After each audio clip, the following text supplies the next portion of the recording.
secara daring. Ya. Baik Pak, kita lagi ngecek ya, videonya oke ya, sudah. Kemudian suaranya juga sudah. Nanti kita sekitar 7 menit lagi, tepat waktu akan kita mulai. Nanti Bu Sri yang operasionalkan slide saya siapa ya? Oh, nanti Admin ada kita ya? teman kita, Nia ya. Nia boleh dicek ulang, Nia, boleh dicoba dulu.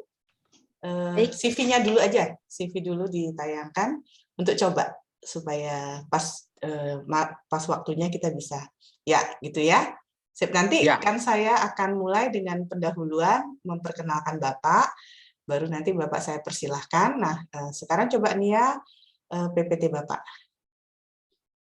Ya, karena nanti saya berharap nanti saya bilang slide next supaya cepet gitu, supaya jangan terlalu banyak juga slide-nya.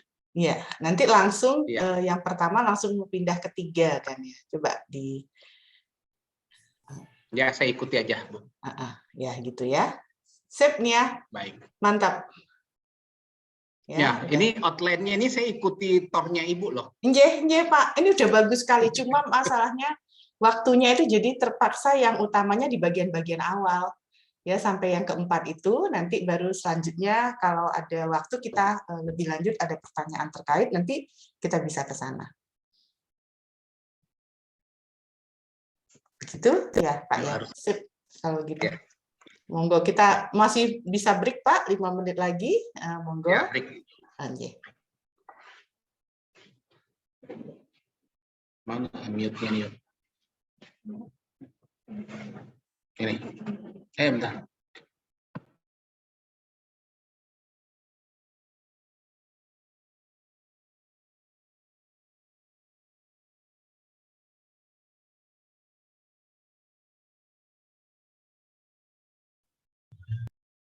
Terutama para peserta pembelajaran hari ini. Hari ini kita memiliki dosen tamu yang sangat spesial, yaitu Brigjen Polisi Andi Fairan, SIK MSM. Ya, saya mohon izin untuk memanggilnya Pak Andi, Pak.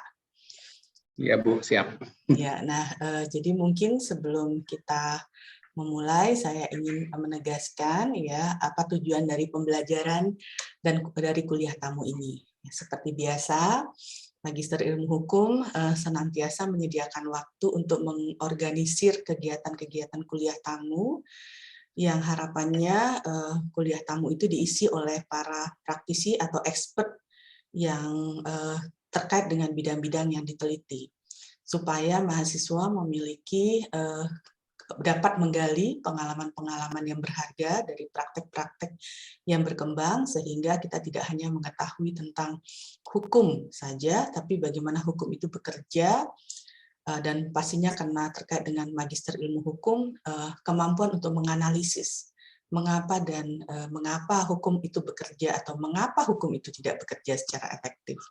Dan capaian di dalam materi Magister Ilmu Hukum juga solusi apa yang perlu dipertimbangkan dari problem-problem yang ada. Ya, jadi dua tujuan utama dari selalu pembelajaran di Magister Ilmu Hukum, menganalisis problem hukum dan mencari solusi hukum di masa mendatang. Nah, hari ini kita telah kedatangan tamu, yaitu Brigjen Pol Andi Fairan, selaku Kepala ya BNN Daerah Istimewa Yogyakarta. Pembelajaran tentang rehabilitasi narkotika, terutama di lapas, baik oleh anak dan dewasa ini, Bapas kalau di anak ya, ataupun nanti yang pastinya yang seperti apa, nanti Pak Andi akan menjelaskan, dan ini merupakan bagian dari mata kuliah penologi pemasyarakat. Jadi Pak Andi mungkin sudah tahu, di Magister Ilmu Hukum kita belajar tentang salah satu di konsentrasi pidananya adalah lembaga pemasyarakatan dan praktek-praktek lembaga pemasyarakatan yang beragam yang ada di Indonesia. Ya. Nah, tapi tidak semata pada mahasiswa penologi, maka sebetulnya kuliah tamu ini terbuka untuk mahasiswa yang mengambil mata kuliah lainnya. Tidak berpanjang-panjang, mungkin kita kenalkan terlebih dahulu Pak Andi ini, mohon Mbak Nia untuk bisa menayangkan CV-nya.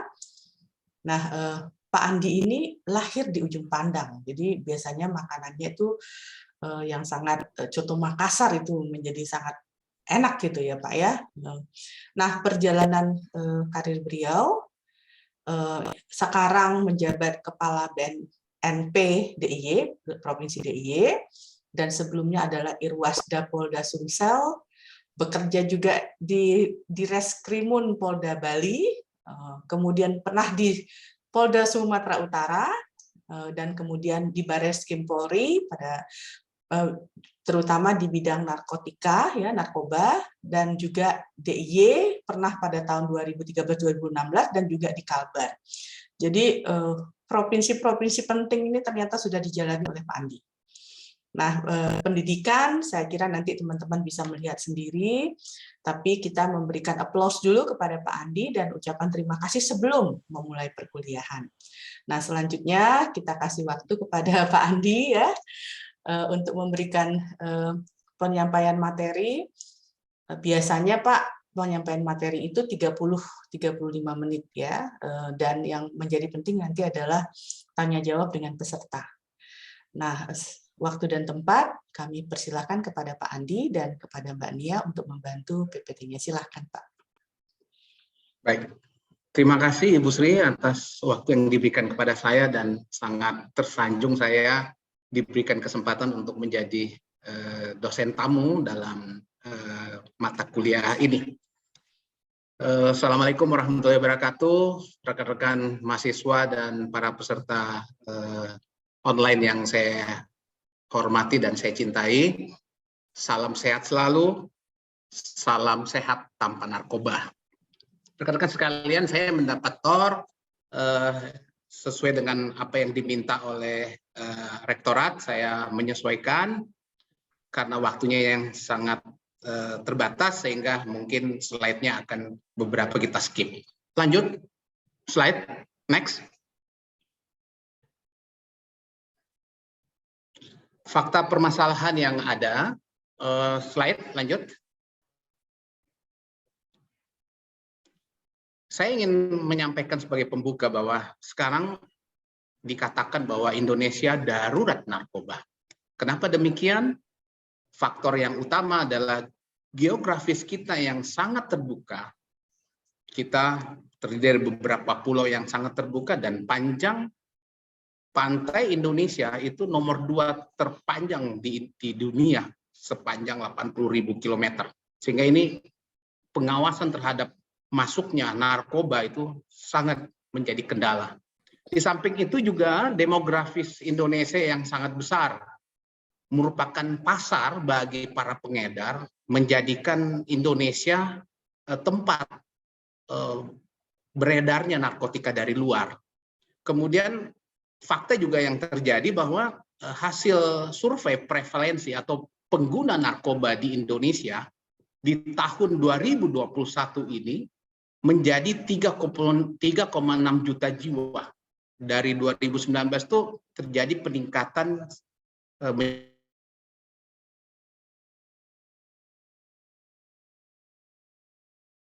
arah lebih sedikit dari jumlah penduduk yang ada di Yogyakarta. Persoalan berikutnya bahwa lembaga pemasarakatan sekarang itu bertransformasi menjadi lembaga tempat operator beredarnya narkotika baik di dalam maupun di luar. Itu fakta yang kita temukan karena banyak juga operator-operator pengedar narkotika itu berada di dalam lapas. Ini juga menjadi permasalahan. Slide next. Lalu bagaimana dengan Yogyakarta? Nah, ini juga menjadi pasar karena pertama miniatur Indonesia. Di sini banyak penduduk dari mana saja. Kemudian perguruan tinggi juga banyak karena terkenal dengan daerah pendidikan. Jadi banyak orang tua mengirim anak-anaknya untuk menimba ilmu di sini.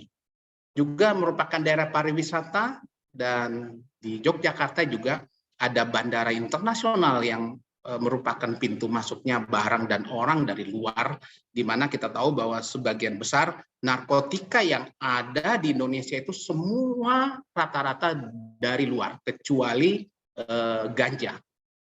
Next. Mari kita lihat prevalensi, jadi jumlah pengguna narkoba selama 1 tahun, di tahun 2019, kita bisa lihat Yogyakarta itu menempati urutan ke-5 dengan jumlah 2,30%. Setelah Sumatera Utara, kemudian Palembang, Jakarta, Sulawesi Tengah, kemudian Jogja. Jadi luar biasa Jogja ini juga banyak pengguna narkoba di sini hasil survei yang ada. Lanjut, next. Kemudian kita lihat dari tahun ke tahun, kalau saja di Yogyakarta ini jumlah penduduknya sebesar 3,8 juta, kemudian 2,30% itu prevalensi atau sebesar 18.000 pemakai narkoba di Yogyakarta ini. Sementara kami hanya bisa melayani rehabilitasi sekitar 1.600 orang per tahun. Pertanyaan berikutnya, yang 16.000 ini kemana? Padahal kita tahu bahwa narkotika itu adalah bertransmisi. Mereka mencari pasar, pasti akan menularkan kepada yang lain-lain. Ini yang menjadi tantangan kita semua. Next. Saya hanya melihat bahwa jalur peredaran narkoba yang masuk di tempat kita, ada yang jalur udara itu melalui Malaysia ke Yogyakarta atau Batam ke Yogyakarta. Ini jalur metafetamin yang sering masuk di Yogyakarta. Next, lanjut. Kemudian untuk melalui jalur darat itu ada dari Aceh, kemudian melewati Jakarta terus masuk ke Jogja. Ada juga jalur dari Semarang masuk ke tempat kita, ada dari Surabaya, Solo dan masuk ke tempat kita. Jadi kita ini sebenarnya daerah tujuan dari beberapa provinsi yang ada di sekitar kita. Lanjut. Kemudian untuk kebijakan dan program rehabilitasi, lanjut. Kita tahu bahwa Undang-Undang Nomor 35 Tahun 2009 itu adalah undang-undang tentang narkotika. Jadi bukan undang-undang tindak pidana narkotika. Karena di dalamnya itu tujuannya bahwa memang negara harus menjamin ketersediaan narkotika untuk kepentingan kesehatan dan teknologi. Kemudian diketahui ada penyalahgunaannya, maka diberikanlah tugas untuk melakukan pencegahan dan menyelamatkan masyarakat dari penyalahgunaan narkoba. Kemudian ada peredaran gelap, maka di tujuan berikutnya melakukan pemberantasan. Nah, ini yang keempat ini mewajibkan rehabilitasi negara terhadap penyalahguna atau korban penyalahgunaan narkoba. Jadi di samping dia melakukan pencegahan, memberantas, juga harus mewajibkan negara untuk melakukan rehabilitasi bagi pecandu atau korban penyalahgunaan narkoba. Next. Seperti yang kita ketahui bahwa Undang-Undang Narkotika itu mengatur tentang pidana, tetapi juga mengatur tentang treatment atau pengobatan atau rehabilitasi. Di situ diatur untuk pemidana ada 111, 112, 127 Undang-Undang pasal Undang-Undang 35, tapi juga mengatur masalah mengobati bagi korban penyalahguna atau pecandu. Karena negara wajib merehabilitasi bagi mereka itu. Ini jadi masalah. Kemudian selanjutnya pandangan tentang korban narkotika, kalau bisa dilihat sebagai dua sistem, pertama adalah melihat dari bentuk sebagai pidana, tetapi juga melihat mereka sebagai orang yang sakit yang perlu diobati. Sehingga paradigma yang ada sekarang ini, mungkin kita tahu bersama bahwa lapas itu hampir 80% dihuni oleh para tindak pidana narkotika ini, karena baik pecandu maupun korban penyalahgunaan narkoba juga dilaksanakan pembinaan penjara untuk mereka. Ini menjadi fakta buat kita semuanya. Next. Kita bisa lihat pasal-pasal yang ada dalam undang-undang narkotika, pasal tentang pecandu, kemudian tujuan. Lanjut. Sebenarnya di pasal 54 itu juga mengatakan bahwa bagi penyalahguna atau pecandu itu bahasanya itu wajib direhabilitasi. Kemudian ada pasal 103 kita lihat, itu memberikan ruang kepada hakim, kalaupun tersangka itu terbukti, juga harus direhabilitasi. Apalagi kalau tidak terbukti. Jadi sebenarnya pasal 103 itu juga mengatur hakim. Cuman masalahnya di situ adalah bahasanya itu dapat, tidak wajib. Jadi kalau dapat itu punya interpretasi sendiri-sendiri gitu. Jadi mungkin teman-teman mahasiswa bisa nanti kita diskusi. Tapi sebenarnya ini sudah diatur regulasinya. Cuman masalahnya penegak hukum tuh sangat suka untuk memenjarakan, terutama bagi pecandu atau korban penyalahgunaan narkoba. Next, lanjut. Selanjutnya kita lihat di pasal 127 ya, khususnya apa namanya di pasal ayat 2 dan ayat 3 di situ. Hakim wajib memperhatikan pasal 55. Kemudian juga melihat ada apa namanya bagi hakim juga memperhatikan rehabilitasi bagi para korban dan penyalahgunaan narkoba. Next. Ini data rehabilitasi yang saya tampilkan ya. Setiap tahun, di tahun 2021 itu ada 922 kemampuan lembaga rehabilitasi untuk memberikan layanan kepada para pecandu atau korban penyalahguna. Kemudian dari segi usia, yang paling terbesar itu adalah di umur 18 sampai 40. Itu kemampuan kita untuk melakukan rehabilitasi kepada para pengguna. Tapi ini saya sampaikan data, ini rata-rata yang volunteer ya, yang sukarela mereka datang dengan sendirinya. Tapi yang berhadapan dengan hukum, putusan hukum sangat kecil. Nanti datanya akan saya berikan. Next.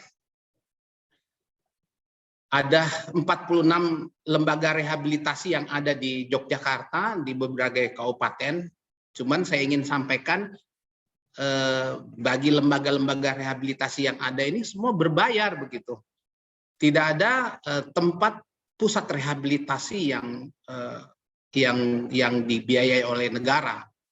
Itu merupakan suatu tantangan juga bagi jaksa maupun hakim untuk menerapkan pidana rehabilitasi ya, karena bingung mau ditaruh di mana rehabnya, apalagi kalau tersangkanya orang yang memiliki ekonomi lemah gitu, kecuali dia berharap bahwa saya punya uang nanti saya akan bayar secara mandiri. Itu masalahnya terutama bagi rehabilitasi yang 6 atau sampai 1 tahun. Next. Kebijakan rehabilitasi di lapas, kita sudah melaksanakan selama ini BNN. Pertama, di tahun 2015-16 kita membiayai rehabilitasi rawat inap di lapas. Kemudian 2017 kita kerjasama dalam rangka pasca rehabilitasi orang yang sudah lepas di Bapas, kita melakukan pengawasan dan pendampingan. Kemudian kita juga sudah melaksanakan kerjasama di bidang rehabilitasi di lapas narkotik. Kemudian kita meningkatkan SDM pelatihan asesmen bagi pelaku rehab, pelayanan rehab di lapas. Lanjut. Kemudian 2021 kita lakukan bimbingan standar pelayanan minimal di lapas. kemudian meningkatkan kompetensi SDM-nya, kemudian kami punya konselor adiksi yang ada di BNN itu juga membantu dalam rangka program rehabilitasi yang ada di lapas. Jadi itu sudah berjalan. Next. Selanjutnya program-program rehabilitasi yang kita laksanakan di BNN. Lanjut. Pertama adalah penguatan lembaga rehabilitasi. Ini lembaga-lembaga ini kita kuatkan sama mereka sehingga mereka mempunyai kemampuan untuk merehab sesuai dengan standar yang ada. Kemudian rehabilitasi rawat jalan di BNNP itu sebenarnya ada klinik rawat jalan gitu. Kalau itu gratis. Ya, jadi kita berharap masyarakat juga yang merasa dirinya terpapar narkotika datanglah ke klinik kami yang gratis ini untuk kita sembuhkan. Permasalahannya adalah kesadaran masyarakat yang sangat kecil, nggak mau, enggan dia untuk dipulihkan. Kemudian ada program pasca rehabilitasi, mereka yang sudah selesai menjalani rehabilitasi kita akan monitor. Kemudian yang paling terakhir nih ada program intervensi berbasis masyarakat. Jadi kami memilih agen pemulihan oleh masyarakat, kemudian masyarakat ini menjangkau orang-orang pecandu atau korban penyalahgunaan narkoba yang ada di masyarakat. Dengan harapan jika masyarakat itu menjadi agen pemulihan, dia pasti akan senang hati menerima, dia akan terbuka. Tapi kalau misalnya aparat atau polisi atau dari BNN, mereka akan ketakutan atau menghindar. Jadi ini ada program yang kita jadikan itu masyarakat untuk menjangkau para pecandu yang ada di desa, di masyarakat desa seperti itu. Next. Ini program yang ada seperti pembinaan teknis, kemampuan petugas layanan, sertifikasi, rehabilitasi berbasis IT. Jadi kemarin COVID kita menggunakan cukup dengan tatap muka, nggak usah datang, dan ini juga ada layanan rehabilitasi melalui IT. Kemudian kita melaksanakan pengukuran tingkat kepuasan layanan dan program intervensi berbasis masyarakat yang saya sampaikan kemarin tadi. Lanjut. Ini dokumentasinya, lanjut saja, lanjut. Dokumentasi kita lewat. Dokumentasi dari kegiatan-kegiatan yang ada, lanjut saja, lanjut. Saya akan sedikit menyinggung sedikit program intervensi berbasis masyarakat. Ini adalah salah satu program di mana dirancang untuk masyarakat menjadi petugas pemulihan. Jadi kita kumpul, kita pilih, diberikan target kepada mereka untuk mencari klien yang ada di masyarakat dengan harapan supaya masyarakat yang terpapar narkoba tidak segan untuk menerima layanan rehabilitasi oleh masyarakat itu sendiri. Lanjut. Beberapa tantangan yang kita hadapi pada saat pelaksanaan rehabilitasi. Yang pertama, di Yogyakarta ini tidak ada pusat rehabilitasi, adanya lembaga rehabilitasi. Sehingga bagi tersangka atau terpidana yang mau dilakukan putusan rehabilitasi agak kesulitan karena memang mereka berbayar. Kemudian yang kedua adalah IPWL atau institusi penerima wajib lapor ini kurang diminati, kurang dijadikan tempat oleh masyarakat pecandu atau korban untuk menjadikan ini sebagai tempat pemulihan.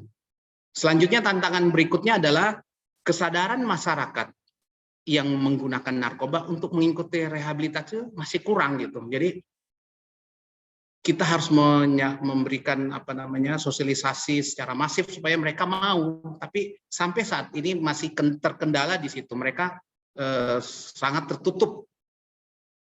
Yang selanjutnya adalah penegakan hukum masih cenderung memenjarakan pengguna, ini fakta yang ada. Jadi nanti saya akan perkenalkan yang mana sih yang bisa diajukan rekomendasi rehabilitasi apabila mereka-mereka ini diajukan dalam tim asesmen terpadu. Tapi rekomendasi tim asesmen terpadu itu sangat kecil untuk diterima karena tetap saja penjara menjadi putusan akhirnya. Lanjut, next. Itu permasalahan yang ada. Jadi di lapas itu mulai dari bandar, penyalahguna, pengedar, pengguna, semua di penjara gitu. Sehingga jangan heran penjara kita hampir 80% diisi oleh para narapidana narkotika. Ini fakta yang ada. Next. Padahal sebenarnya peraturan terkait dengan penanganan pecandu korban penyalahguna narkoba ke dalam rehabilitasi sudah ada sebenarnya. BNN punya regulasi, Polri juga ada, Kejaksaan punya, MA, Kemenkes juga punya. Tapi faktanya masih saja beberapa kasus, terutama bagi pengguna misalnya, tetap dilihat sebagai hukum positif. 2 alat bukti cukup masuk, padahal sebenarnya rehabilitasi juga ada ruang kepada hakim untuk memutuskan ke situ. Next. Saya sedikit menyinggung di BNN itu ada namanya tim asesmen terpadu. Jadi bagi tersangka yang akan direhabilitasi itu harus diajukan dulu ke tim asesmen terpadu. Di situ ada tim dokternya, dokter psikologi, ada tim hukumnya, ada Polri, BNN, Kejaksaan. Di situ akan dinilai di situ. Kalau tim dokternya akan melihat apakah direkomendasikan rencana terapi dan bagaimana rehabilitasi bagi penyalahguna. Kalau tim hukumnya akan melihat apakah ini bagian dari jaringan ataukah hanya pengguna ataukah memang ini adalah pengedar atau produsen. Jadi setelah ini selesai baru kita akan melakukan putusan rekomendasi. Next. Sebenarnya dasar hukumnya sudah ada, nanti bisa dibaca sendiri tentang tim asesmen terpadu ini. Lanjut saja. Kemudian rekomendasi dari TAT itu untuk peran tersangka, apakah mereka ketergantungan, apakah pengedar atau terlibat dalam jaringan, ataukah korban penyalahgunaan narkoba dan penerapan pasalnya. Itu rekomendasi dari kita. Jadi misalnya contoh kasus Nia Ramadhani itu sebenarnya sudah memasuk tim asesmen terpadu dan direkomendasikan misalnya untuk rehabilitasi. Tapi ternyata putusannya oleh hakim 1 tahun. Itu nanti kita diskusikan kenapa bisa seperti itu. Next. Ini proses kerja TAT, jadi penyidik itu mengirimkan kepada tim asesmen, kita akan melakukan asesmen dengan prosedur yang ada. Lanjut saja. Ini mekanismenya, lanjut.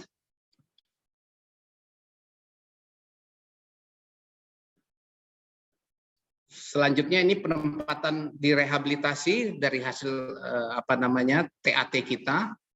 Lanjut. Kemudian aturannya juga kasus apa saja yang bisa mendapat asesmen terpadu. Yaitu pertama adalah tersangka itu memang pecandu atau korban penyalahguna. Kemudian barang bukti yang disita oleh petugas itu tidak melebihi dari SEMA nomor 4 tahun 2010. Di situ dikatakan misalnya ekstasi itu tidak boleh dari 8 biji. Jadi atau dikatakan sebagai pemakaian 1 hari. Kemudian dia bukan residivis. Dan yang paling penting yang bersangkutan tidak terlibat dari jaringan. Itu yang paling penting sehingga kita bisa merekomendasikan. Next, lanjut. Saya sedikit melihat pemakaian 1 hari sesuai dengan SEMA nomor 4 tahun 2010. Misalnya contoh yang sering ada misalnya ganja. Ganja itu kalau barang buktinya di bawah 5 gram boleh kita rekomendasikan untuk mendapatkan asesmen. Sabu-sabu metamfetamin misalnya, kalau dia tidak lebih dari 1 gram boleh kita asesmen, tapi kalau lebih dari itu patut diduga untuk dijual belikan atau diedarkan. Next. Baik, lanjut. Ini saya kasih data ya, teman-teman mahasiswa. Kita bisa lihat di tahun 2020 misalnya, tim asesmen terpadu itu mengajukan 35 yang di asesmen, kemudian 27 yang diproses, kemudian hanya 8 yang direhab gitu. Padahal putusannya rekomendasinya itu 27. Jadi putusan masih senang memenjarakan bagi pecandu atau korban penyalahguna. Coba kita lihat di tahun 2019 misalnya. Itu yang jumlah di asesmen 78, kemudian 48 itu putusan penjara, 30 rehab. Ya, seperti itu. Jadi tidak semuanya itu direhab, tapi ada juga lebih banyak di penjara. Next. Lanjut, kendala-kendala yang ada seperti itu, terutama masalah substansi, tidak sinkronnya peraturan teknis yang ada, kemudian dari segi aplikasi pembiayaan rehabilitasi juga menjadi kendala. Kemudian next, lanjut, segi eksekusi tidak sinkron putusan hakim dengan rekomendasi tim asesmen terpadu, kemudian belum ada peraturan undang-undang yang menyebutkan secara jelas, jadi masih selalu abu-abu. Bahasa dapat itu sangat abu-abu gitu, tidak mengatakan wajib. Jadi itu menjadi salah satu permasalahan apabila kita diskusi. Next. Saya rasa itu ya, ungkap kasus peredaran. Lanjut. Ini cuman saya mau sampaikan saja, ternyata justru masa pandemik itu pengungkapan kasus lebih banyak gitu. Jadi pandemik itu tidak mempengaruhi peredaran gelap. Justru banyak peredaran gelap juga yang kita bisa ungkap pada saat zaman pandemik. Itu lanjut. Beberapa kasus yang saya sampaikan bisa dilihat saja data-data ini. Lanjut. 5 tahun terakhir, di tahun 2021 saya ingin sampaikan bahwa dari pekerjaan ternyata mahasiswa itu menempati urutan ketiga, pemakai atau pengguna atau yang terlibat tindak pidana narkotika. Setelah swasta, wira swasta, dan mahasiswa. Itu fakta yang kami terima, yang ada di data kami. Next. Kemudian dari segi umur, yang paling terbanyak itu dari umur 20 sampai 24. Kita bisa bayangkan umur-umur produktif, mereka yang sudah terpapar narkoba, gimana nasib mereka begitu ya. Jadi ini menjadi prihatin kita juga bersama untuk kita antisipasi. Lanjut. Pendidikan yang paling terbanyak itu selesai itu pendidikan SMA. Lanjut. Nanti untuk modus operandi bisa dilihat saja, mungkin sekarang tuh sudah mulai banyak modus operandi yang terakhir ini, pengiriman melalui jasa pengiriman gitu, mengalamatkan kepada seseorang, tetapi alamatnya itu misalnya menggunakan alamat orang gitu. Kalau sudah masuk di situ, kemudian pelakunya itu datang ke alamat itu untuk meminta. Jadi hati-hati rekan-rekan mahasiswa apabila menerima paket dari seseorang yang bukan alamat dirinya atau bukan atas nama dirinya, sebaiknya ditolak. Karena sekarang modus operandinya seperti itu. Itu kira-kira Bu Sri yang perlu saya sampaikan. Ini slide saya serahkan. Ini beberapa kasus-kasus yang kita tangani misalnya orang memasukkan narkotika di Yogyakarta itu menggunakan hiasan kaligrafi misalnya, di dalamnya itu ada narkotika dan yang lain-lain. Nah, terakhir yang kita ungkap ini pengiriman narkotika melalui Medan, kemudian diedarkan di tempat spa-spa gitu. Jadi spa itu juga di samping digunakan untuk pijet juga memberikan layanan narkotika di situ. Itu sudah kita ungkap juga. Kira-kira itu terakhir dari saya. Kita berharap bahwa tantangan kita, terutama Yogyakarta menjadi 5 terbesar provinsi pengguna narkoba ini, bisa kita antisipasi, kita tekan, kita turunkan, dan karena itu kami dari BNNP itu juga punya program, yaitu program kampus bersih narkoba. Ini sudah kita jalankan. Saya tadi sudah koordinasi dengan Ibu Sri. Mudah-mudahan UGM juga menjadi pelopor kampus bersih, sehingga dengan komitmen kita bahwa kampus ini bersih dari narkoba, bisa menyelamatkan anak-anak mahasiswa kita untuk tetap menjalani kehidupan mahasiswa yang normal dan bisa mencapai cita-citanya menyelesaikan kuliahnya dengan baik. Saya rasa itu Bu Sri yang perlu saya sampaikan dalam acara ini, dan saya berharap kita ada waktu untuk diskusi lebih panjang sehingga kita bisa dapatkan solusi-solusi apa di bidang akademik. Saya rasa gitu Bu Sri ya. Terima kasih Pak Andi, ini tepat waktu. Jadi kita alhamdulillah punya banyak waktu untuk diskusi ya. Jadi rekan-rekan, tadi apa yang disampaikan oleh Pak Andi sangat menarik ya. Kita semua tahu bahwa ada masalah yang sangat serius, terutama kalau dari perspektif penologi ya, pemasyarakatan. Jadi lembaga pemasyarakatan kita itu sekitar 70% adalah pengguna narkotika.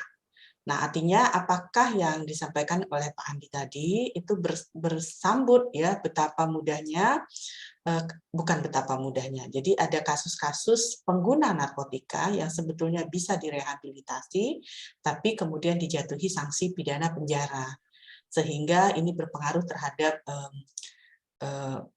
antara lain adalah overcrowded yang ada di lembaga pemasyarakatan kita. Ya, dan kita tahu kalau kita melihat pada overcrowded, maka artinya bahwa ada banyak masalah-masalah yang tidak bisa difasilitasi oleh lapas karena jumlah narapidana atau warga binaan yang sangat tinggi. Ya, kalau warganya sudah lebih dari 185% kelebihannya, jangan harapkan kita warganya itu bisa mendapatkan fasilitas yang memadai karena resources terbatas, rebut-rebutan. Sementara di sisi lain tadi Pak Andi bilang seharusnya untuk rehabilitasi bisa disediakan dan diberikan ya. Nah, ini menarik sekali dan saya melihat sudah ada yang raise hand. Coba monggo sudah ada 5 ini Pak yang raise hand. Jadi saya tiga dulu ya teman-teman, Salwa, Yusuf, dan nanti kemudian Mas Kadek ya, baru nanti tahap kedua adalah Gilang dan Rahmat ya, dan yang lainnya. Silahkan dulu kepada Mbak Salwa. Terima kasih Pak Andi dan Bu Iyik. Yang saya ingin tanyakan dan diskusikan bersama adalah kita tahu semua bahwasannya tindak pidana narkotika ini adalah kejahatan tanpa korban ya. Kalau bisa dibilang korbannya itu ya dirinya sendiri. Kalau ketika itu penyalahguna ya Pak, bukan pengedar, bukan ini kan korbannya dia sendiri. Ini saya membicarakan mengenai penyalahguna. Nah, yang saya tanyakan adalah bagaimana terhadap anak yang penyalahguna narkotika ini kan banyak juga ya Pak ya. Nah, anak ini kan dalam SPPA, sistem peradilan pidana anak kan ada namanya diversi. Apakah rehabilitasi ini bisa disebut sebagai salah satu bentuk dari diversi? Karena kan diversi ini biasa mengetemukan pelaku terkait dengan korban. Nah, di sini kan korbannya sendiri ada dirinya sendiri. Apakah ini bisa disebut diversi ini salah satunya dalam bentuk rehabilitasi melalui TAT tadi, tim asesmen terpadu itu? Terima kasih Bapak, terima kasih Bu Ini. Terima kasih. Terima kasih Mbak Salwa. Mau langsung Pak? Langsung dijawab ya Bu? Ya, silakan, ya. silakan Pak. Makasih Mbak Salwa. Khusus untuk peradilan anak yang berhadapan dengan hukum istilahnya, ini juga memang diatur dalam peradilan untuk anak-anak. Jadi diversi itu juga harus kita laksanakan. Biasanya putusan pengadilan itu menyerahkan anak ini kepada orang tuanya, dan ketika itu kita akan langsung mengambil anak-anak itu untuk kita rehabilitasi, karena kita harus memulihkan anak itu. Jadi beberapa kasus yang sudah kita tangani, terutama yang di bawah umur, proses diversi tetap berjalan, tetap harus putusan pengadilan. Dan ketika pengadilan memutuskan untuk mengembalikan anak ini kepada orang tuanya, disitulah proses rehabilitasi yang kita ambil. Itu yang kita lakukan. Serasa itu Mbak Salwa. Saya ada pertanyaan lanjutan, maksudnya yang terkait jawaban Bapak. Boleh ini Bu Iyik, Pak Andi? Ya, satu saja ya.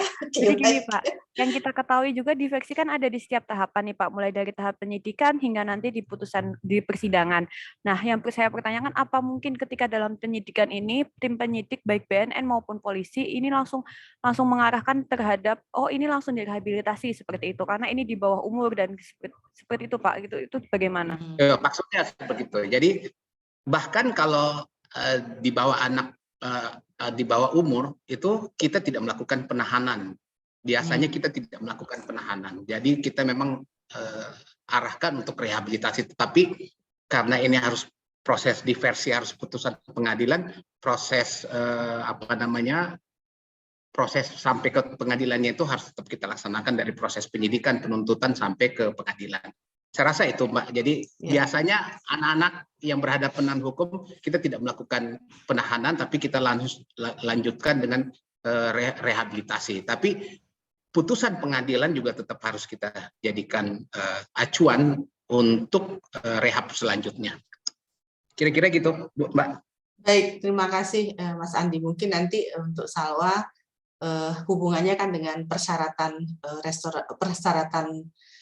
diversi ya. Jadi ada pasal-pasal yang memang bisa dilakukan diversi, ya ada yang tidak gitu ya. Nanti tergantung dari pengaturan itu. Tapi pada intinya bahwa rehabilitasi sudah dimulai bahkan sejak proses ketika ada penanganan di tingkat penyidikan gitu ya Pak ya. Baik, terima kasih. Lanjut tadi ke Ahmad Yusuf, silakan. Terima kasih Ibu I atas kesempatannya.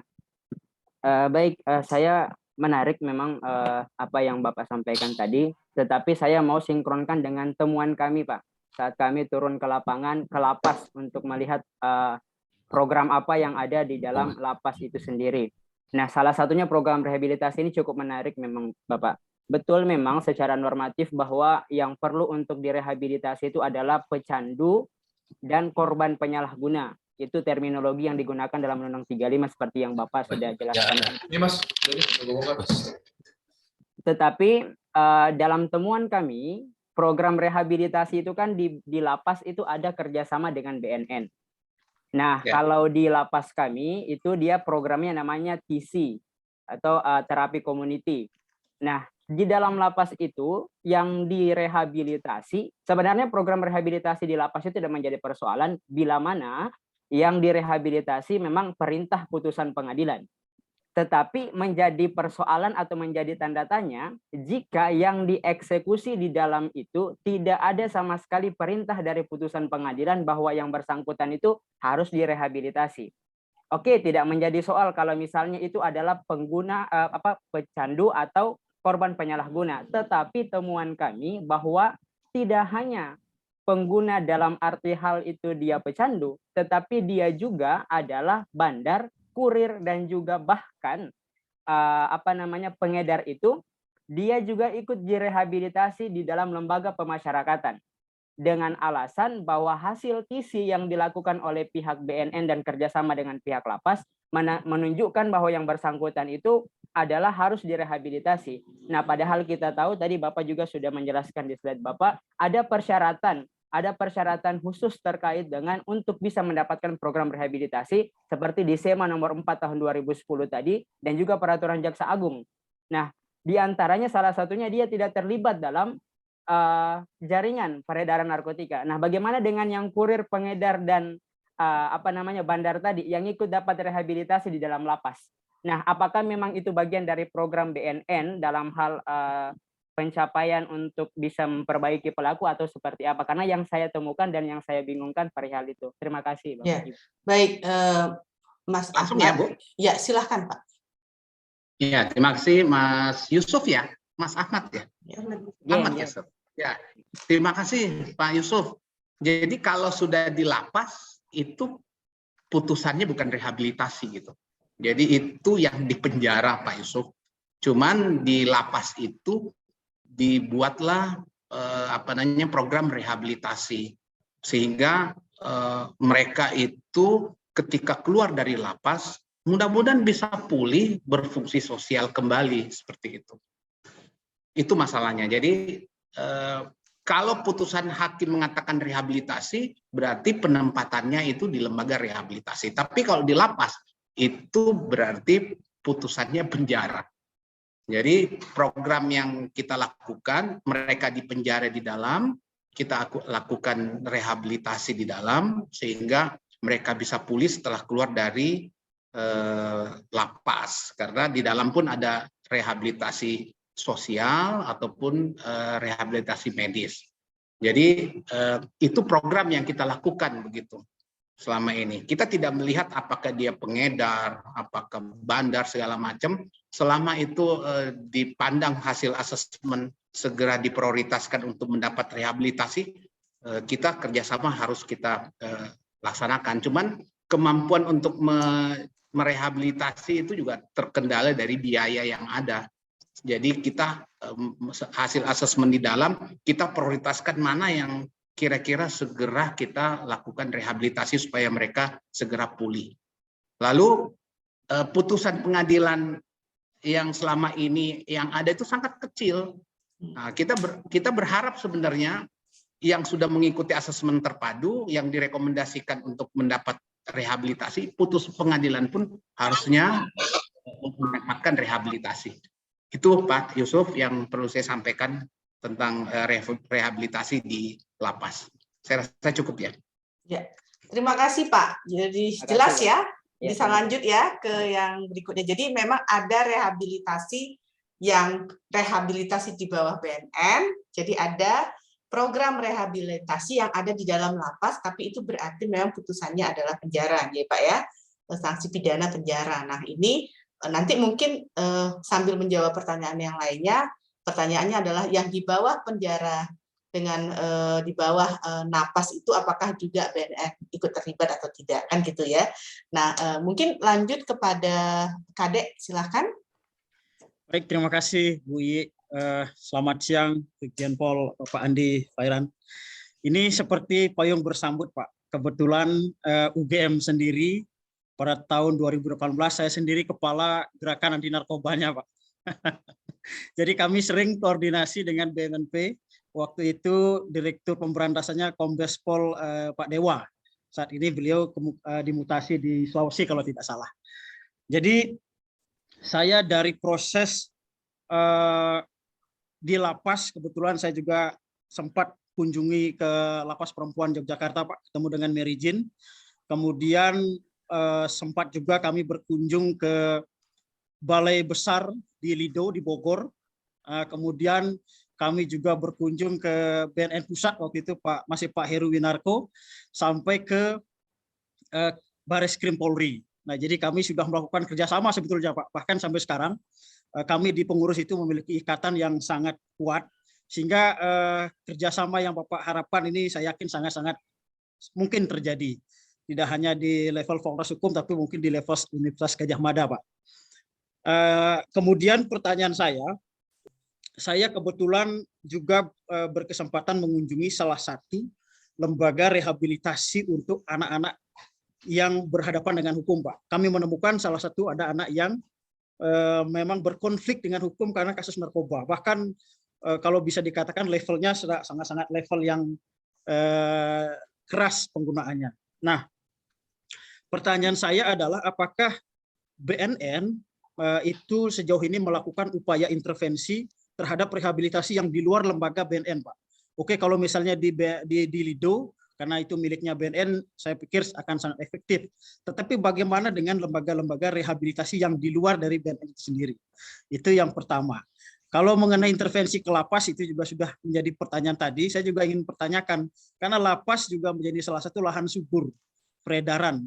Bukannya orang yang kasus narkoba ini bisa sembuh, tapi justru ada oknum tertentu yang bisa menjadi bisa subur dengan melakukan peredaran. Bahkan kemarin pagi, Pak, saya menonton televisi, itu salah satu oknum pegawai tugas lapas ya ikut terseret di lingkaran itu. Saya pikir itu lebih kepada intervensi BNN seperti apa. Terima kasih, Pak Kepala. Terima kasih, Bu. Terima kasih, Mas Kadek ya. Jadi intervensi BNN terhadap penyediaan rehabilitasi ataupun wilayah yang di luar dari BNN itu seperti apa, termasuk yang di lapas gitu ya. Silakan Pak Andi. Makasih Bu Sri. Jadi untuk BNN itu melakukan intervensi kepada lembaga-lembaga mitra, baik itu lembaga pengelolaan pemerintah maupun komponen masyarakat. Jadi kita sudah berprogram setiap tahun itu melakukan bimbingan teknik kepada para layanan yang memberikan layanan rehabilitasi, itu sudah berjalan. Jadi ada tadi data ada 36 itu kita intervensi supaya mereka memiliki standar layanan yang maksimal begitu. Jadi ketika dia melakukan rehabilitasi itu ada pedoman yang mereka harus lakukan sehingga ada standar minimalnya. Kemudian seperti yang kita tahu bahwa lapas menjadi tempat peredaran, itu fakta yang ada. Makanya di Yogyakarta ini program BNNP itu mendeklarasikan lapas bersinar, bersih narkoba. Kita sudah ada 7 lapas yang ada di sini sudah berikrar, dan memang setelah kita cek tidak kita temukan ada narkoba apabila kita laksanakan razia. Jadi ada keuntungannya juga di Yogyakarta ini karena kita tidak over kapasitas, karena Gubernur Sultan itu tidak menginginkan lapas di Yogyakarta ini berlebihan. Itu sehingga cukup baik lapas kita di sini, dan kita sudah mendeklarasikan mereka adalah lapas bersih dari narkoba. Seperti itu Bli Kadek. Jadi terima kasih atas dukungannya.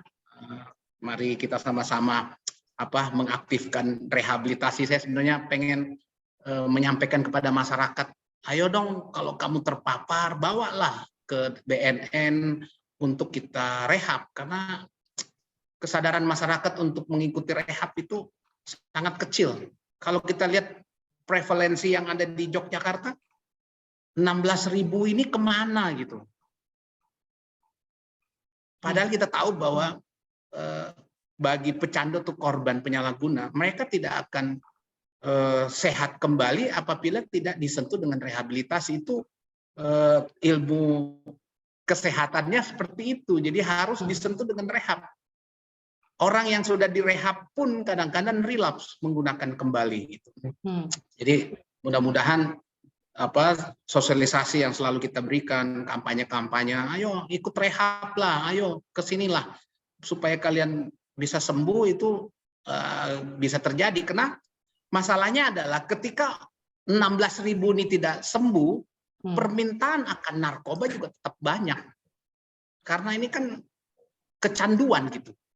Jadi kalau ini tidak disembuhkan, permintaan akan narkoba akan banyak, peredaran gelap narkoba pasti akan banyak juga, karena hukum pasar berlaku di situ. Saya rasa gitu ya, Bli Kadek. Makasih. Baik, terima kasih Pak Kepala. Ini masih ada 3 lagi Pak ya, jadi tidak apa-apa ya Pak. Ya, baik aja Bu, saya senang. Oke, baik. Mas Rahmat Said dulu, baru nanti Gilang dan juga Mbak Heidi. Silakan. Baik, terima kasih atas kesempatan yang telah diberikan Bu Iyi. Mohon izin Pak Andi ya, Dirjen Pol Andi. Saya ada 3 pertanyaan nih Pak mengenai ini. Yang pertama, sebenarnya saya tadi ada sedikit mencatat adanya ketidaksinkronan aturan gitu mengenai penanganan ini. Teknisnya di lapangan sebenarnya bagaimana teknisnya Bapak dan kemudian jajarannya ya menyingkapi hal tersebut.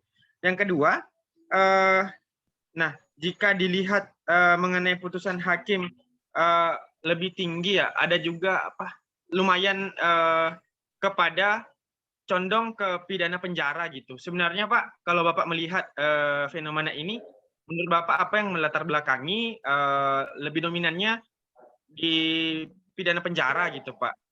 Yang ketiga, nah tadi kita sempat melihat data yang ditampilkan bahwasannya yang lebih dominan adalah rentan pemuda, dalam hal ini 20 sampai 24 tahun gitu.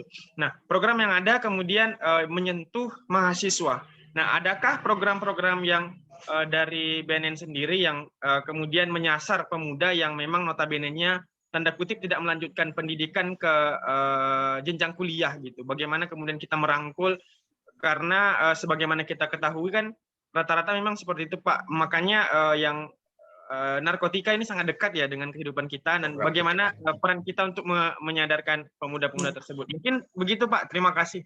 Terima kasih ya. Silakan Pak Andi. Terima kasih Bu Sri. Yang pertama, kendala tidak sinkronnya. Saya kasih contoh kasusnya Nia Ramadhani. Ditangani di Polda Metro, kemudian masuk ke tim asesmen terpadu. Rekomendasi terhadap Nia Ramadhani dan keluarganya itu menjalani rehabilitasi selama 12 bulan. Dan karena itu ditempatkanlah Nia itu di lembaga rehabilitasi.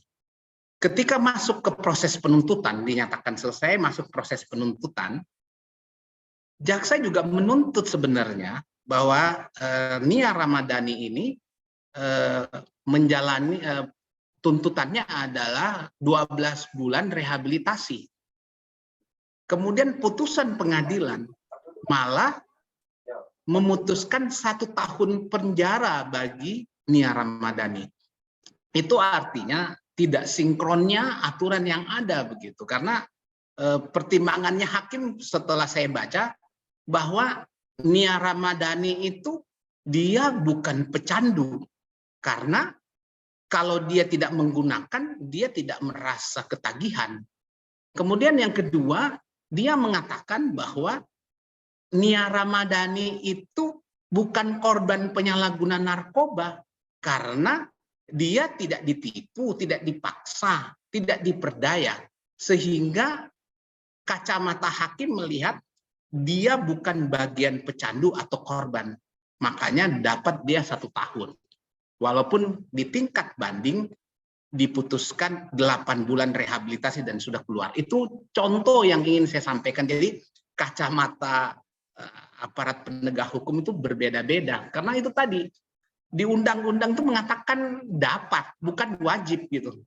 Kalau dapat, boleh ya, boleh tidak. Begitu. Itu yang pertama. Kemudian bagaimana dengan sistem pidana penjara ya? Selama aparat penegak hukum melihat kasus narkotiketnya adalah kacamatanya hukum positif, selama itu pasti penjara tempatnya begitu. Tapi kalau melihat bahwa ini di samping hukum positif, sebenarnya juga ada untuk dilakukan rehabilitasi. Harusnya bagi pecandu dan korban penyalahguna, tempatnya bukan di penjara tapi di tempat rehabilitasi. Jadi selama penegak hukum melihat ini adalah hukum pidana positif, 2 alat bukti cukup, pasti putus, pasti penjara gitu. Tapi kalau dia melihat bahwa dalam undang-undang narkotika juga mewajibkan negara untuk rehabilitasi, harusnya hakim, jaksa itu untuk melakukan rehabilitasi. Tapi ada perkembangan yang perlu saya sampaikan kepada teman-teman mahasiswa. Di Polri itu sudah ada petunjuk tentang restorasi justice bagi penyalahguna atau korban. Di tingkat penuntutan jaksa juga sudah ada penghentian penuntutan bagi korban penyalahguna. Bahkan di kejaksaan itu akan membangun tempat rehabilitasi. Itu sudah menjadi perkembangan yang positif. Itu gambarannya. Kemudian bagaimana dengan program-program kita?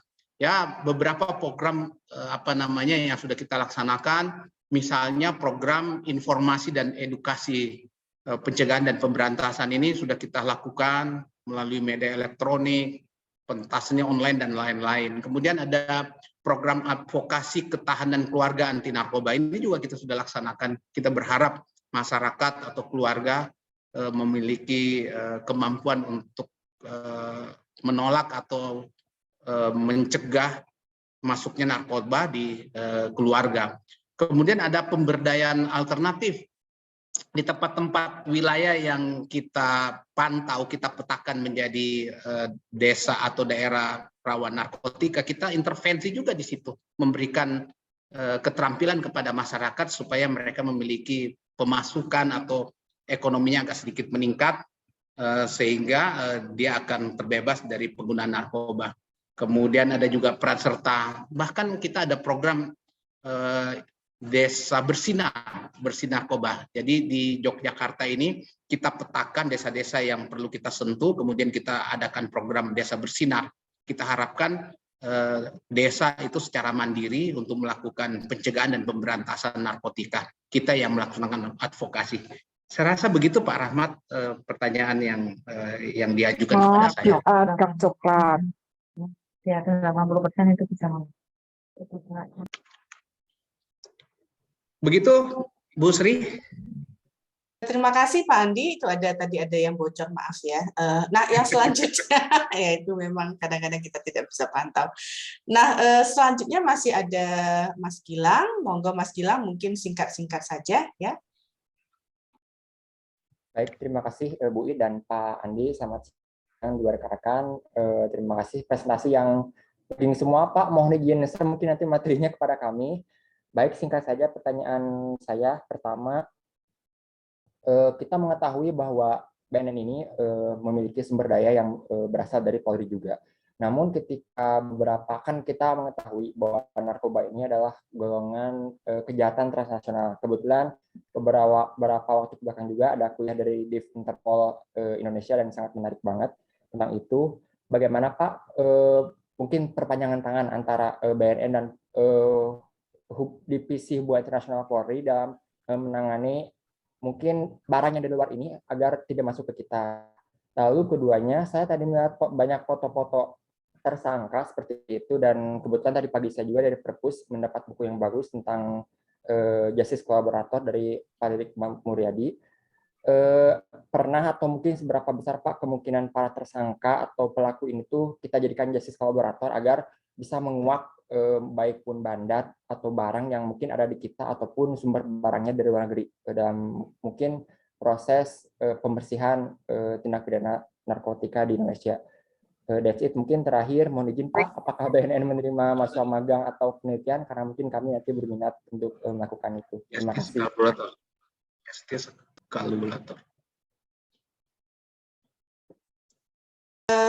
Silakan Pak Andi, monggo. Ya, BNN juga memiliki deputi kerjasama. Jadi baik dalam negeri maupun dari luar negeri. Jadi memang kita tahu sendiri bahwa sebagian besar narkotika itu berasal dari luar, terutama heroin itu berasal dari Amerika Latin, kemudian metamfetamin itu ada dari India, dari China, dan beberapa daerah lainnya seperti itu. Lalu terakhir mungkin kita lihat di media waktu menjelang Lebaran ditemukan heroin yang di laut di Lampung oleh Angkatan Laut yang mengambang, kemudian setelah dicek ternyata itu heroin. Itu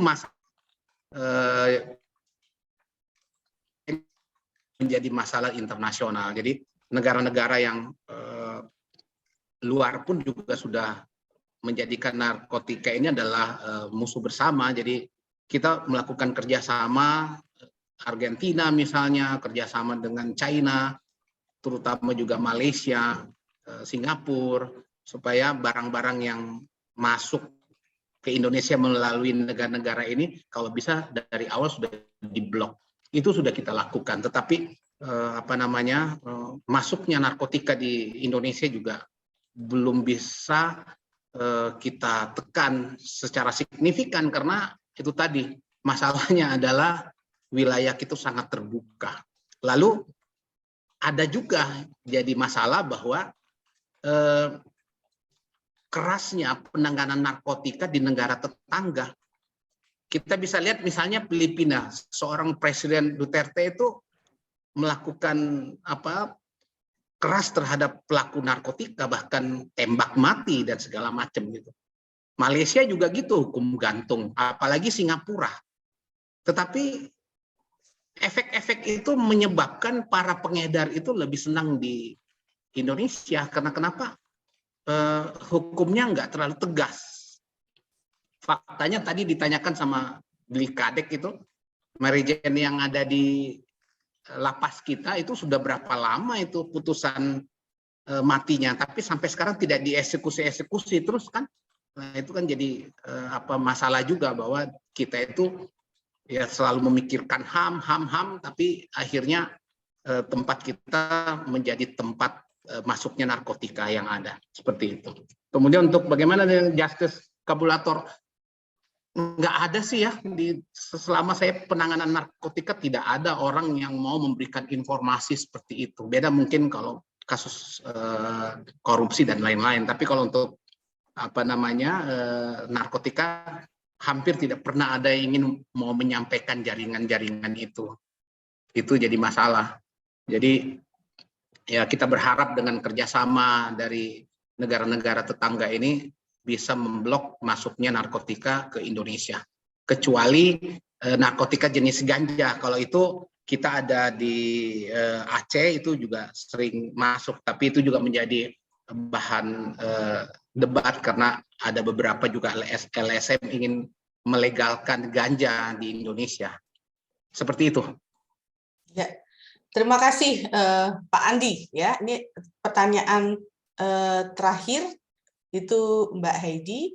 Terakhir maksudnya yang langsung ya. Nah, karena ternyata di dalam form juga sudah ada 5 pertanyaan juga lagi.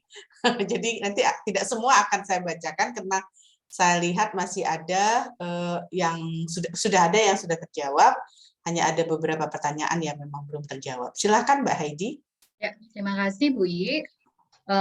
Pertanyaannya Pak, berdasarkan data dari KPAI ada 17,8 kasus anak yang terlibat tindak pidana narkotika. Ini permasalahan penyalahgunaan narkotika di lingkungan remaja. Yang ingin saya tanyakan, apakah ada dari BNN juga memberikan suatu treatment atau program khusus untuk di lapas di LPKA, mengingatkan penyalahgunaan narkotika untuk anak remaja pecandu ini sedikit berbeda kasus penanganannya untuk di LPKA. Apakah ada program atau treatment khusus yang diberikan dari BNN di LPKA? Karena kan itu tadi berdasarkan data KPAI ternyata ada 17,8 kasus anak yang menderita penyalahgunaan narkotika di lingkungan remaja ini. Dari BNN seperti apa Pak? Apakah memang ada atau tidak ada? Seperti itu saja Bu. Terima kasih. Baik, silahkan Pak Andi langsung dijawab saja.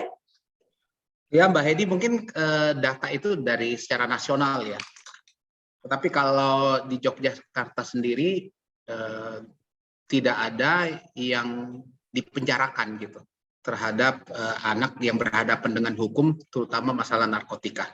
Lebih banyak kita laksanakan diversi dan kita rehabilitasi. Tetapi apabila memang ada yang dipenjara, ya saya pikir kalau dia sebagai narapidana narkotika, ya pasti BNN akan melaksanakan program rehabilitasi di sana sehingga anak-anak ini bisa pulih kembali gitu. Jadi kami dari BNN kebetulan ada memang bidang rehabilitasi. Kita di samping kita berharap dari volunteer atau relawan datang kepada kami juga menjemput bola ke lapas-lapas, ke tahanan malah untuk melakukan upaya rehabilitasi dengan segala ketergantungan yang kita miliki seperti itu. Tapi kalau untuk lapas anak itu hampir tidak kami temukan napi anak yang berhadapan hukum tentang masalah narkotika. Kemudian program-program yang lain, ya kami ada program ketahanan keluarga di situ, di mana kita intervensi anak-anak dan orang tua tentang memberikan daya tangkal kepada mereka. Dan beberapa lah sekolah-sekolah juga sudah kita masuk untuk memberikan daya tangkal anak-anak terhadap bahaya narkoba seperti itu. Cuman kita prihatin juga sebenarnya. Ternyata hasil prevalensi, hasil survei di tahun 2021, karena setiap 2 tahun itu BNN melakukan survei tentang prevalensi penggunaan narkoba. Ternyata di tahun 2019, di tahun 2021 menjadi meningkat dia. Itu jadi masalah. Jadi ini tantangan juga buat kita semuanya gitu, bahwa ternyata masyarakat masih memiliki pemahaman bahwa menggunakan narkoba itu baik. Ternyata dia masih menggunakan narkoba. Ini yang menjadi tantangan buat BNN dan seluruh masyarakat untuk memberikan daya tangkal, daya lawan, daya cegah terhadap masyarakat, khususnya keluarga, terhadap narkotika ini. Karena barang itu ada di mana-mana masalahnya gitu. Kalau kita tidak tangkal dari awal, suatu saat barang itu akan masuk ke rumah kita. Jadi memang program ketahanan keluarga ini yang kami sudah lakukan selama ini secara masif. Begitu Bu Sri. Baik, terima kasih Pak. Jadi ini Pak Andi dibombardir dengan banyaknya pertanyaan ya. Nah, selain nanti saya akan buka lagi kalau memang waktunya masih memungkinkan, tapi ini sudah ada pertanyaan dari audiens juga yang masuk lewat form. Nah, ada 5 pertanyaan, tapi ada 2 pertanyaan yang menurut saya mungkin perlu Pak Andi respon. Itu soal tadi TAT ya, yang kenapa TAT tidak dapat diterapkan secara umum dalam tindak pidana narkotika. Jadi apa goals dari keberadaan TAT tersebut dalam sistem peradilan pidana, khususnya kasus narkotika, itu ya. Kemudian saya kira yang juga menjadi penting, tadi sebetulnya sudah ditanya oleh Hedi, soal fenomena anak yang juga terlibat dari narkotika. Tapi saya pikir yang pertama tadi saja Pak, mungkin bisa dijelaskan. Baik, terima kasih. Masalah TAT. Tidak semua kasus yang ditangani oleh penyidik itu bisa diajukan ke tim asesmen terpadu. Itu ada aturannya. Karena kita takut jangan sampai pengedar atau bandar masuk ke TAT, kemudian direkomendasikan untuk rehabilitasi. Itu salah besar juga, karena untuk jaringan pengedar atau bandar itu harus tetap di penjara. Tetapi untuk bagi pecandu atau korban penyalahgunaan narkoba, memang harus masuk di asesmen untuk kita rehab. Itu masalahnya. Sehingga ada aturan-aturan yang mengatur. Misalnya saja dia residivis itu tidak masuk dalam kriteria untuk mendapat asesmen. Kemudian misalnya barang buktinya lebih dari SEMA nomor 10, itu juga tidak masuk, karena dimungkinkan jangan sampai pengedar ini atau bandar ini dapat rekomendasi untuk rehabilitasi. Ini yang jadi TAT ini sangat ketat. Di situ ada dokternya, ada psikolognya, ada jaksanya, ada penyidiknya, dan semua dibedah di situ. Kalau tim hukumnya akan melihat apakah yang bersangkutan itu hanya coba pakai, apakah yang bersangkutan itu bagian dari pengedar karena dia menjajakan, dia menjual. Itu. Kemudian untuk psikologinya akan melihat, dokternya akan melihat ini berapa bulan untuk treatment rehabilitasnya, apakah rawat inap ataukah rawat jalan, seperti itu. Nah, jadi tidak semuanya kasus-kasus itu masuk di TAT, tidak semuanya, ada aturannya. supaya TAT ini betul-betul menjadi tempat untuk menganalisa apakah dia hanya sebagai pecandu atau korban penyalahguna ataukah bagian dari jaringan. Seperti itu, Bu. Baik, terima kasih Pak Andi. Jadi kita sudah banyak sekali ya membahas tentang fenomena narkotikanya, tentang apa yang dilakukan oleh BNN, bahkan problem-problem dalam penegakan dan penanganan narkotika. Jadi isu utama kita kan memang rehabilitasi ya. Dan tadi Pak Andi sudah menegaskan bahwa ada sekitar 16.000 sekian ya Pak ya. 16.000 ya belum direhabilitasi loh. Di antara para pengguna narkotika. Yang artinya bahwa ini peluang yang besar akan munculnya jumlah narkotika untuk memenuhi kebutuhan mereka, baik yang pastinya sudah dengan cara penyalahgunaan, pengedaran ya. Belum lagi ada tambahan lain. Nah, ini isu penting. Nah, berarti tadi satu ada isu yang terkait dengan sistem peradilan pidana yang meletakkan mereka sebagai terpidana, tapi berarti yang 16.000 ini belum tentu sebetulnya diproses secara hukum, ya Pak ya. Nah, itu kan hasil penelitian survei yang menunjukkan adanya jumlah pengguna.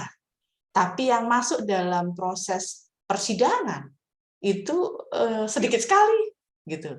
Artinya ada banyak kasus yang tidak terjamah hukum dan juga tidak terjamah dengan rehabilitasi. Ya. Nah, ini satu masalah besar dan saya pikir ini waktunya sebetulnya masih ada, tapi apakah Pak Andi kira-kira ingin memberikan catatan lagi ya sekitar 5 menit untuk menegaskan, dengan demikian sebetulnya kan harapan kita ke depan ya Pak ya. Jadi mungkin Pak Andi bisa menegaskan ulang apa ini yang perlu dilakukan oleh rekan-rekan akademisi, mahasiswa, karena ini kan teman-teman mahasiswa yang saya tahu nih, ada sekitar pengambil mata kuliah penologi, sebagian papernya itu tentang narkotika. Jadi ada sekitar 20-an gitu ya. Nah, sebetulnya kan kontribusi kita adalah mencari solusi nih ke depan. Nah, kira-kira gimana nih Pak? Apa yang kira-kira menjadi saran bagi Bapak, para peneliti-peneliti yang sebahagian mereka ini Pak sebetulnya sudah diterima jadi jaksa, ya PNS, hakim gitu ya. Nah, itu mungkin silakan Pak Andi. Ya, jadi memang kita perlu menyamakan persepsi dulu ini. Apakah penyalahguna atau korban penyalahguna narkoba itu kita akan terapkan menggunakan hukum positif, ataukah kita lebih ke rehabilitasi?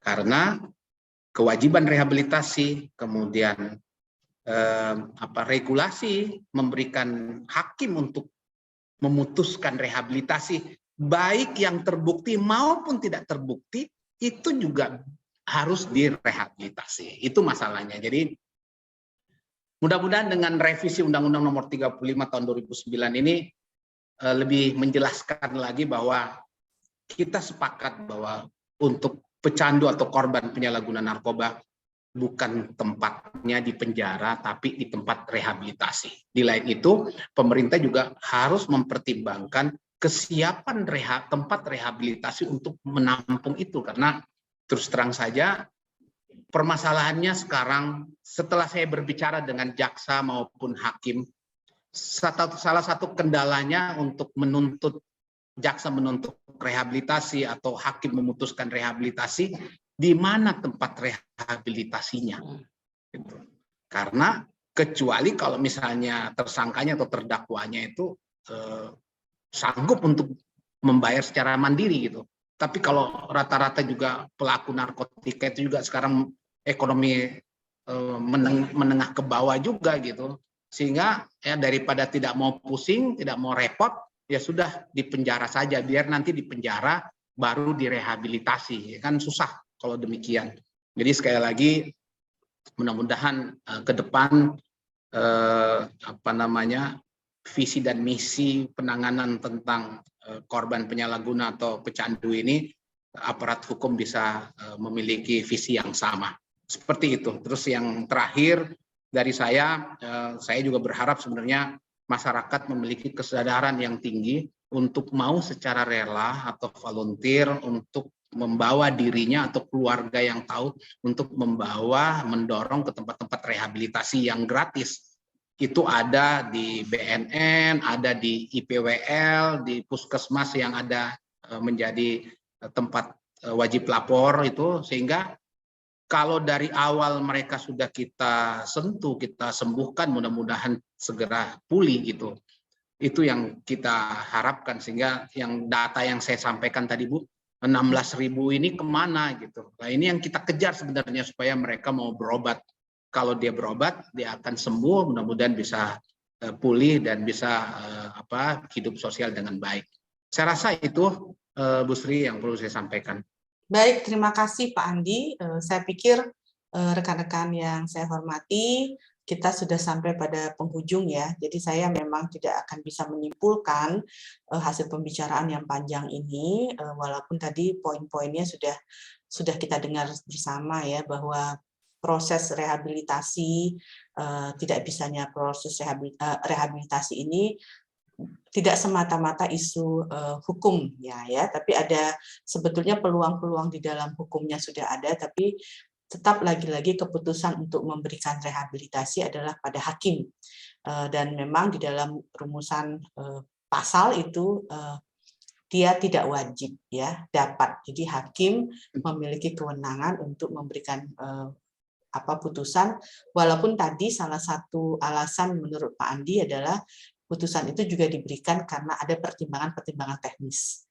Nah, sebetulnya kan pertanyaan kita adalah seberapa sih sebetulnya kapasitas rehabilitasi bagi korban dan juga pengguna ini ya, korban dan pengguna yang melalui sistem peradilan pidana, seberapa banyak kapasitasnya, karena lagi-lagi rehabilitasi kalau untuk mereka yang sudah masuk dalam sistem peradilan pidana kan mandiri ya. Nah, ini kan juga menjadi problem besar ketika mandiri, maka mereka tidak mampu, bahkan mereka juga sebetulnya sudah menjadi teralinasi dalam keluarganya, sehingga jangan harap juga keluarga bisa membantu kecuali keluarganya orang kaya. Jadi siklus ini sebetulnya menjadi siklus yang penting, apakah memang harusnya untuk mereka yang sudah masuk dalam sistem peradilan pidana, rehabilitasi itu menjadi bagian dari implementasi hukum pidana. Nah, kalau itu berarti kan tidak lagi masalah biaya, tapi tinggal kapasitas dalam mengelola dan menyediakan rehabilitasi bagi yang sudah masuk dalam sistem peradilan pidana ataupun yang tadi di luar, yang belum masuk tapi sudah sadar terlibat dan langsung secara nyata kemudian tanda kutip istilahnya mencari pertolongan gitu ya. Nah, saya kira ada banyak hal yang saya tidak bisa simpulkan, tapi data sangat menarik dan saya pikir kita semua belajar banyak dari proses perkuliahan tamu kali ini, Pak Andi. Teman-teman, monggo kita kasih reaksi yang kita pikir bisa merepresentasikan perasaan hati kita hari ini gitu ya. Tapi jangan kayak saya yang raise hand gitu, tapi adalah tepuk tangan gitu ya untuk Pak Andi. Dan sebelum kita akhiri, mohon semua buka kamera untuk kita mau berfoto bersama. Ya.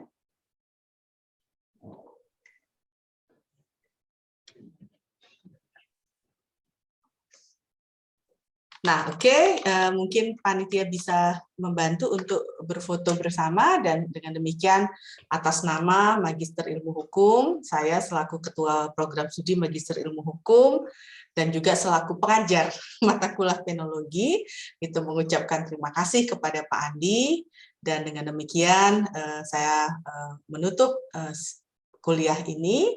Dan terima kasih juga kepada para peserta yang sangat antusias memberikan pertanyaan-pertanyaan kepada Pak Andi. Wabillahi taufiq wal hidayah. Assalamualaikum warahmatullahi wabarakatuh. Shalom, Om Santi Santi Om. Salam kebajikan, rahayu, dan salam sehat tanpa narkoba ya Pak ya, untuk kita semua. Terima kasih. Terima kasih Pak Andi. Terima kasih. Terima kasih Bu, Pak Andi.